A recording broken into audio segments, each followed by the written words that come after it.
What up guys, it's Sheepai, back with another video. This time it's going to be on Labrynth, which is the deck I've already mentioned during my 2 Elements deck profile, which is one of the 2 decks I feel like that can compete against the current tier 0 meta threat, Snake Eyes. In general, if you think about it like that, if everyone is going to play hand traps, you have to pick a deck by yourself, which can play through most of the hand traps and also can play a lot of interaction on its own. And I feel like Labrynth is a great choice for it. I'm not saying that Labrynth is the best deck, but definitely a little bit overlooked, just because you need to play it differently. And there are some tech choices we will get into. But in general, I feel like this is a good deck, nice budget, and also like really good to get into, but really hard to play optimally. And a little disclaimer at the start, because the deck is really unforgiving. If you're going to play against Snake Eyes, because every single move matters a lot. So just keep that in mind. Like if you're not really that comfortable playing Labrynth, you need to practice a lot for this format. Okay. Getting the obvious cards out of the way, so we can talk about the more important ones. Of course, triple Ariana. I'm not playing Ariana because I'm not playing that many good traps to send with. This list is currently not on Rollback, but I will get into it later. Then of course one Lovely, one Lady, double welcome, and 3 big welcomes. So obvious lineup. I'm pretty happy that a lot of people are finally only playing one Lady, which I feel like is a thing you should have been playing all along.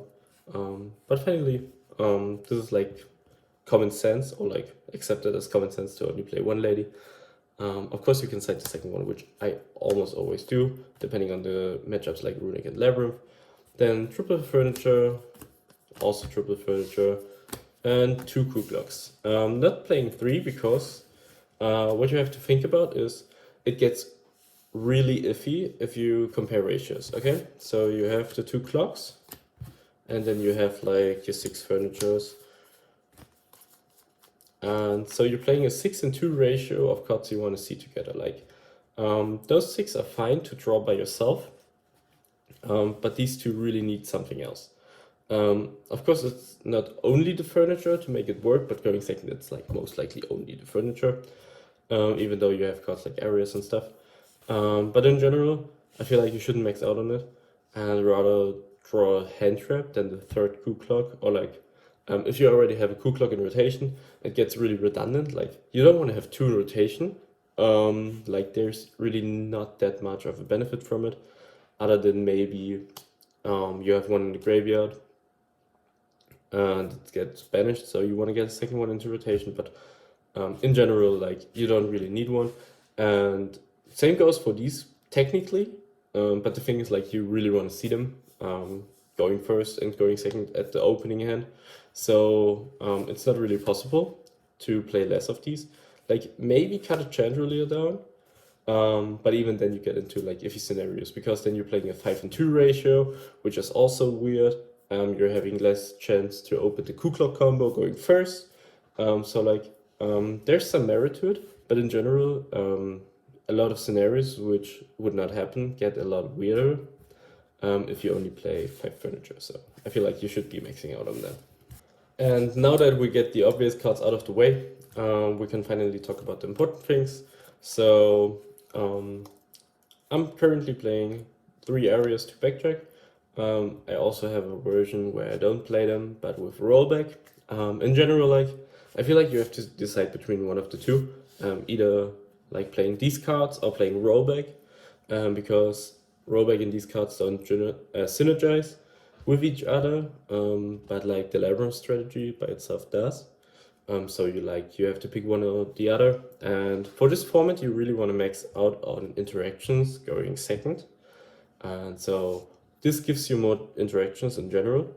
But I personally think like rollback is much better in a grand game scenario, but unfortunately you don't have to focus on the grand game itself. You have to focus on how to get into the grand game and then just win from there. Like I feel like this deck is already really good at winning in the grand game, so much rather focus on how to get into the grand game, but we get more cards to incorporate this. But in general, What's the thought behind it is that triple Aras is only here to pull off a different dimension crown against your opponent going second. And also, you have the Kuklok combo, which I was talking about, this 6 and 2 ratio of 3 furniture, 2 clocks. And now with Aras, you can open either Ariana or Welcome Labrynth. So these together, like one of the two, and then Aras is either a Kuklok or furniture. So if you open one of these and this, you just get another one. So in general, like, you're not bumping up your percentages of having Kuklok combo by a lot, but you just bump them up so you maximize on the interaction going second. And so with this, you can just do a whole lot more. And Aras is just, because you will get hand trapped a lot, you can just chain them to get more value out of it and to make more link plays happen and maybe chaos entry plays and stuff. So for now, I don't really like Aras, but if you just think about maximizing the consistency or like the interactions going second, you probably need them. Even though I'm not the biggest fan of it and I might rather play Rollback, but I feel like you should just be maxing out. And also you have the backjack to have more interactions, like you don't need to open the Kuklok, just opening these two and just hitting any trap just makes it so you have an interaction. So you will most likely be able to respond to your opponent 2 or 3 times. But real disclaimer, Ash can hurt the deck just because a lot of your interactions are ashable, and if you only have 2 of them and one of them dies to Ash, like it's like you only hand trapped your opponent once, and then they can just simply they can just simply play, because it's like you only hand trap them once and most of the time it's not really that good. So just keep that in mind, but most of the time you will also be able to have like 3 interactions because you just maxed out on all of it. And yeah, so what we need to pair with the backjack. Okay, so the as mentioned trap cards are 2 trap trick, 2 different dimension crowns, and 2 black gold laughs. Those are the cards which you pair up with backjack and Aras. And to be fair, I really love this card, and I feel like this is like one of the reasons why it works so good. I'm not playing the rumor or anything, but just getting into the black gold laughs really quick, I feel like a lot of people already know this is a good card. Like, there's nothing to teach you there. But in general, the thing is, like, it's a good discard. It's a good trap to go for drawing going first. It works with Aras. It works with backjack. It works with the furniture. So it's a trap card which is going to be used in any sort of way almost all of the time. Like, imagine yourself having the rumor here, which is a card that only works like if you open trap trick, or if you open Aras or array to Aras, or if you hit it with backjack, but it does not work with the furniture. So even though you can make it live going second, it's not always going to be this way. But with this deck, there's almost always going to be a way to put it there. I'm also getting into the rescue aces soon enough, but in general, like, this card is always going to be live in some sort of way, which is like the reason why I really like it. I'm just not playing 3 because of space. I feel like there are other things more important, like hand traps, but just having 2 with trap trick is really good. And then the card and the bane of the format, the 2 DDGs and the 2 trap tricks. Trap trick just here to give you more DDGs, and alternatively be either engine or like an imperm or black gold laughs.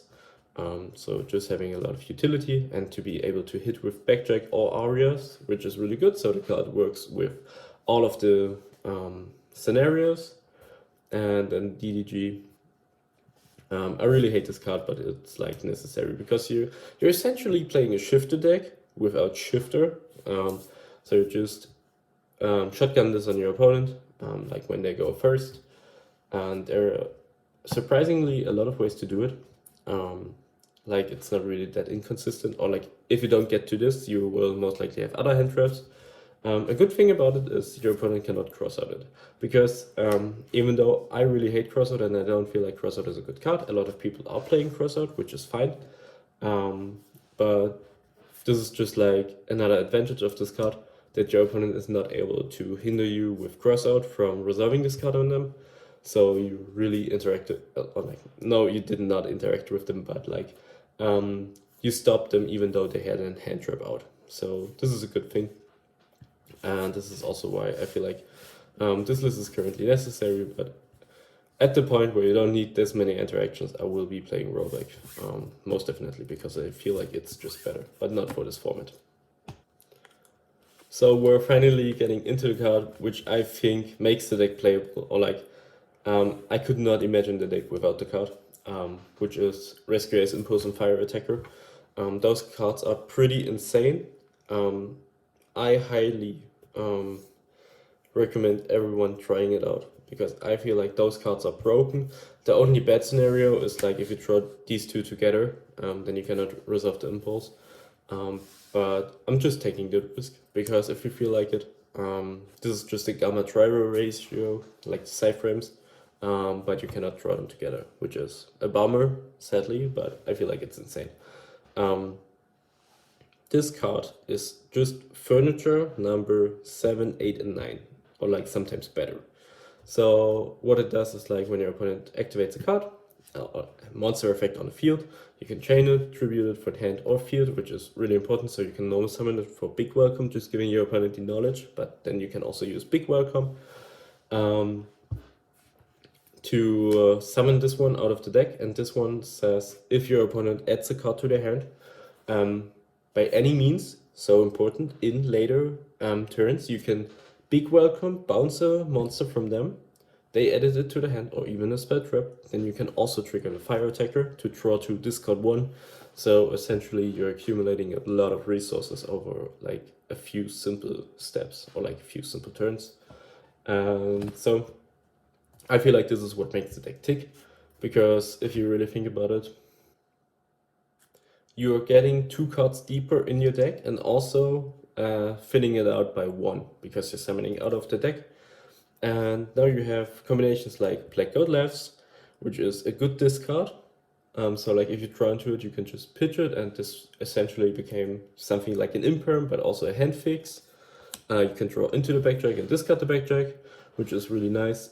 In general, you're having much better odds of opening Ku Klok plus a furniture, because essentially now you got more cards in your starting hand, so you have a higher chance of resolving a furniture plus a Ku Klok. So this is really good.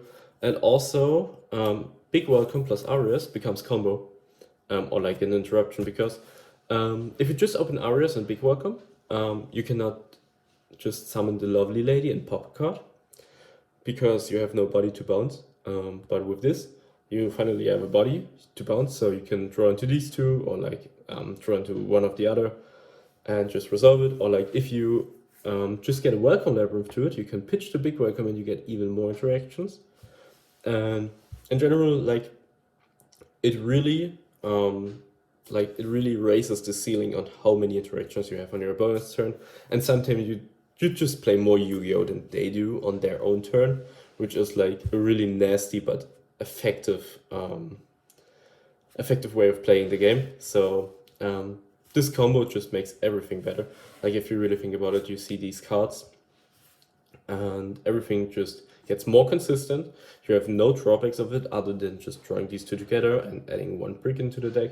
But I feel like this is fine, because most of the people are already playing the Unchained cards, which I am personally siding, just so I can play this one, because you cannot just justify playing Escape of the Unchained, Fire Attacker, and Lovely Labrynth in the same deck. Like, you would be nuts. But siding it, because you take these out going first, this is the honest thing. You don't really need them going first, but what you side in is triple Pot of Prosperity and maybe something like Cold by the Grave or Lady Labrynth, because then you really want to just get more traps into play. So, but for a simple game run scenario, this is really insane. Like, it's fine to draw going first. Of course, you would much rather have a pot, but I rather increase my win rate going second by a whole lot than just having the pot. So I'm citing triple prosperity, which sounds really weird, but you just need something to take this out with. And also something like Rivalry of Warlords is a really good card, which you can set in for the Fire Attacker and the Impulse. So this is what makes the deck tick. And of course, the last 9 cards, the usual of the format, triple nib, triple ash, triple imperm. Not a whole lot to say to these. Those are just the cards. One personal thing, I hate 9 non-engine slots, which I think is really, really bad. But in this deck, you're not playing 9 non-engine slots. You have furnitures, you have backtracks, you have Aras, you have impulse. So basically, your whole deck is made to be going second. But for example, if you have a deck that cannot play with its own engine during your opponent's turn, then 9 is like a really weird number. Because it's like, okay, you sometimes want to draw 2, but you don't really. You're fine with drawing 1, which is just not justifiable in this format. Like, if you want hand traps and if you want to stop your opponent from playing, you need way more than 9, like 12 to 15, because that's just how the format is currently. I would much rather like it the other way, but it's just something you cannot justify of just drawing 1 hand trap and break the board. So the 15 extra deck slots are pretty much locked in. Like, there's nothing big I would change. Maybe like 1 card, but in general I feel like all these 15 are pretty much needed and are the ones you play with. So 1 Chaos Angel, 1 Typhon, and 2 Muckbreaker, which are basically the standard lab lineup. You can need 2 of these, but you don't need more than 1 of each. Maybe a second Typhon, maybe if you really want to, but this is like the 16th card. So the Unchained cards, even though you don't have the Unchained package in the main deck, you should be playing those, because at pretty much any point where you have 3 bodies on the field, you can just convert into this, or like going second, convert from this to this to this. So you just get more interactions, and also just having a Yama in the graveyard gives you follow-up. So for example, even if you go for SP over the dogs, you want to have a Yama in the graveyard, so you can revive cards like Ariana, you can revive cards like Lady and Lovely and stuff. So this is really good. Or just having a Chaos Angel in the graveyard means if your opponent destroys something for you, you can re-summon the Chaos Angel and just banish a card. Those are really insane, even without the Unchained cards in the main deck. Of course, if you have Shavara and Escape, you will always go through these. But in general, those are just really nice removal tools when you have a lot of bodies. And with the inclusion of Aras, you also have a lot of bodies. The cards you will be going into with the Unchained stuff is SP and Unicorn. Unicorn for when you're Fiend locked, or when you really need to discard a card, which is a rare occasion, but it can happen. But more when you're Fiend locked, and SP, which is just SP. It's also fine if you just play this if you don't have the SP. Of course, it gets a lot better with the SP, but in general, like, it is manageable, because a lot of games you will win either way. So this is just securing the win. And 1 card is AP, which I'm playing for when I'm not having the Unchained cards, but I'm having the Ku-Klok combo, like with Ariana and the Stovey. This is just the most simple example. You will have the Ku-Klok on the field, you will have the Stovey on the field, you bounce back the Ariana, and you have a Lovely on the field. So basically, this, and wherever my Lovely Lady is, you get the point. So you're just linking these 2 away for the Masquerena. So you end on Masquerena and Lovely Lady. Other than the Unchained cards, because as mentioned, there's no reason to go into this one over IP, because at this point you have the Lovely on the field, which makes it better for your trap cards, and then you can easily link it away to get into the SP. So basically you get, I guess, 1 less interruption by not being able to link away your opponent's body. But you have the Lovely on the field to just accumulate more follow-up and just have a much easier grind. So I feel like this is really good. And also you can choose to leave the big welcome in the graveyard to have a better bounce with the Lovely and have an additional pop, which basically just evens out the advantage you lose from this one. And the last 4 slots, 2 of them are Clarion Rushka and Relinquished Anima. Clarion Rushka is really cool, which is like a corner case scenario card. So it doesn't come up as often, but if it does, it's really important. So all it's here for is SP, to just make any effect monster you normally summoned into a link monster in main phase 2. And then you just have in life SP with the additional banish. So nice card. Most of the time you will banish it off of prosperity. But just for some scenarios going second, it's really good. And the good thing about it is you will know when you have to use it, so you don't banish it with pot. So it's easier, or like not really that much of a thinking problem, and you won't really lose out on games because you banished the wrong cards with Pot of Prosperity. And the last two cards are Dark and Goddess. Dark is really cool because you can just crash it in quarter case scenarios to either grab a coup clock or furniture. So the Chandelier because you cannot search the Stovey, but in general, you're just making your lines easier or just gather some resources your opponent may have banished. And Goddess is also here to just remove some funky things. And also like you get easy bodies on the field. Like it's not really that hard to link climb with the deck, and just Dark makes it easier. So sometimes if your opponent just has a nasty monster, you cannot really out because think about it like this, all your cards basically target like most of your removal, even the Unchained link monsters. So sometimes there are things you just cannot target, and then you want these two to just fix the scenario with your engine or like with your extra deck. So I really like them, but this is the one card you could maybe consider cutting for other stuff, but I feel like there is no other card that would come up more often than Goddess. Maybe Nightmare Phoenix, but even this is like really a corner case scenario. So this concludes the deck. Let me know what you think about it. You could also be playing something like a Hida because you have the Rescue Aces and stuff. And maybe Promethean Princess, but I just feel like those 4 slots are more important, so you can try it out. Let me know what you think. I hope you liked the deck profile. I hope it gave you some insights on how to play Labrynth, because you just want to maximize on interaction. And yeah, I feel like this is a really good deck if you can play it optimally. And yeah, so I'm gonna see you in the next one. Have fun during the format, and maybe we get some tops. Maybe just with Snake Eyes, but we will see.